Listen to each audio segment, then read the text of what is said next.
we've got a question coming up here about the Dark Side of the Ring about Matt Borne. Before I ask that one, I do want to ask. I know that you and Matt Borne had had some backstage issues. The two of you. Was that a reaction to Matt Borne? No. Okay. Wrestler's honor. I know that the two of you guys had some issues. Did you ever get into a backstage dust up with anybody else aside from Matt Borne? Not really. I had a little trouble with Coco on the bus over in Europe. Talk about picking your targets, huh? What was that about? We were both inebriated pretty heavily back then, and I can't remember the whole story, but yeah, we had a little dust up on the bus, and I ran him into the side of the bus a few times. That's the day. That was the trip that he beat up Jim Troy. I don't know if you know that whole story. You know, I've heard kind of the Reader's Digest version. That of the whole story, weekend, that was Belgium, I think Brussels. Don't again, but I believe it was Brussels. They wouldn't let the WWF back. I mean, Sean and Marty beat up or chased the bellman and the people out of the hotel. Coco and Troy had a huge fight in the lobby, tore everything up. I mean, there was a couple of fights on the street that all the bars are on. It was I think WWF got banned from Brussels for a while. You could check on that, but I think but that was the night Coco and I had a little trouble. Next up, we've got Nathan Jones, and he asks, did Hacksaw see, this is the Matt Borne question, did Hacksaw see the finished Matt Borne episode of Dark Side of the Ring? If so, what are his thoughts?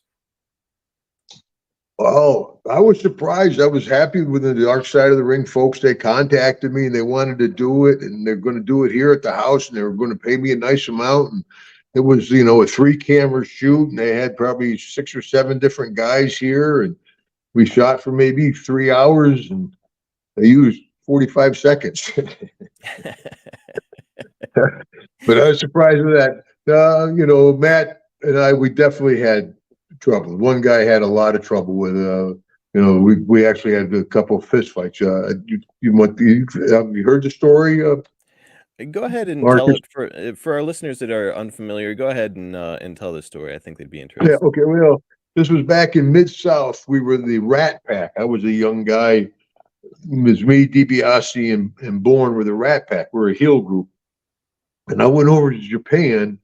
My first trip to Japan, I was able to buy a car, right? I bought my first car, my first good car. And it's sitting there, and we went out. Matt ended up he was rough on women. He would actually, he wasn't rough on women. He got arrested many times for beating women. He was a piece of garbage. I have 3 sisters, 2 daughters. You don't put your hand on a woman. That just doesn't happen. And he was after this girl in the bar. I put her in my car. Well, he spit all over my car and put a boot to it. Mm. And so next day we're at the Centroplex. I'm looking at my car, and DiBiase was like, "Yeah, that's a dent. That's a dent right there." Oh boy, he dented your car. So we're in the hallway of the Centroplex, and now we're arguing. Matt, boom, he made a leg dive for me. And of course, like I said, I won the states. I was undefeated amateur. The guy I beat for the New York State won the Pan Am Games. I was a pretty decent amateur, not Kurt Angle wow, but I'd give him a match. Yeah, holy smokes. But anyway, so he tried to leg dive me. I just pushed it down. Everybody back then was wearing cowboy boots. I put the boots to him 2 or 3 times to the head, bing, bang, boom. And the big cat Ernie Ladd comes in. He grabbed me. That's it. Breaks it up. So I go to the dressing room. I'm in there with DiBiase, and Matt comes back in, about half hour later or something. And he's like, F you, Duggan, this ain't over. Well, back then, old Hacksaw, if it ain't over, it's time to party. Here's Johnny. Go. And I worked him over pretty good that time. And then that was 25 years before he tried to take his revenge on me when I wasn't expecting it, which is a whole nother story. At that indie show, right?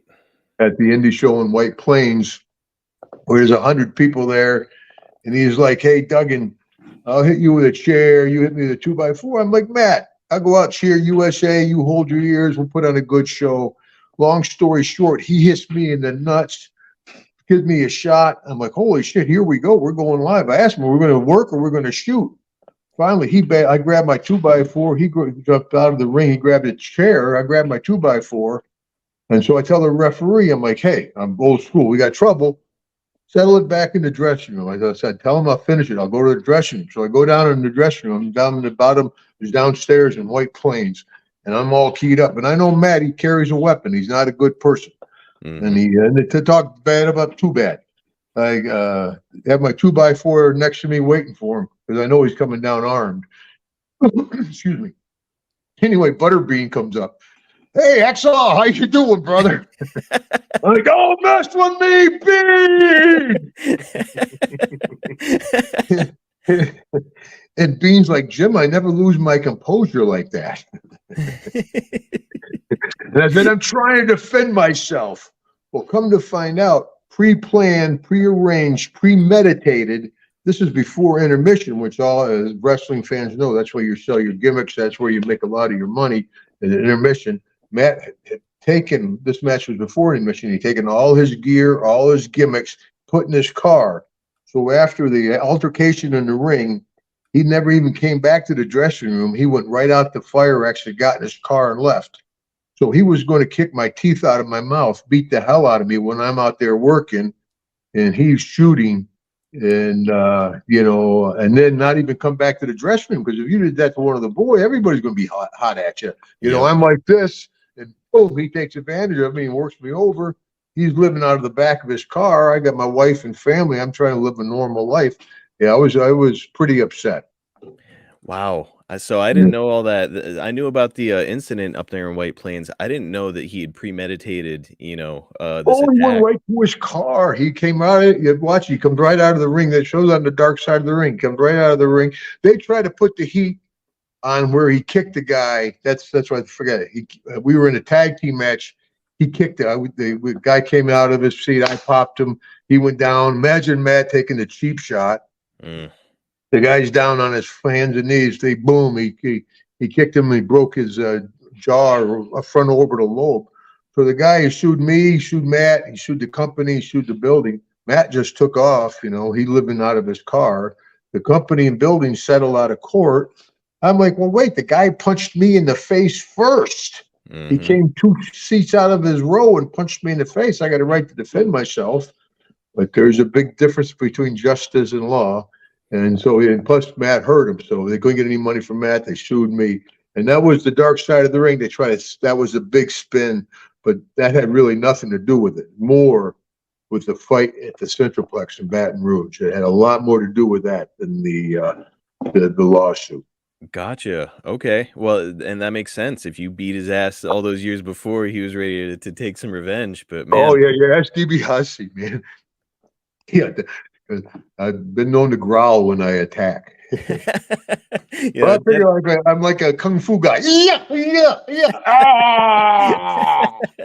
Dad has told me before, he's like, thank God Jim Duggan's a nice man, because when he was in his prime, one of the most dangerous guys in the locker room.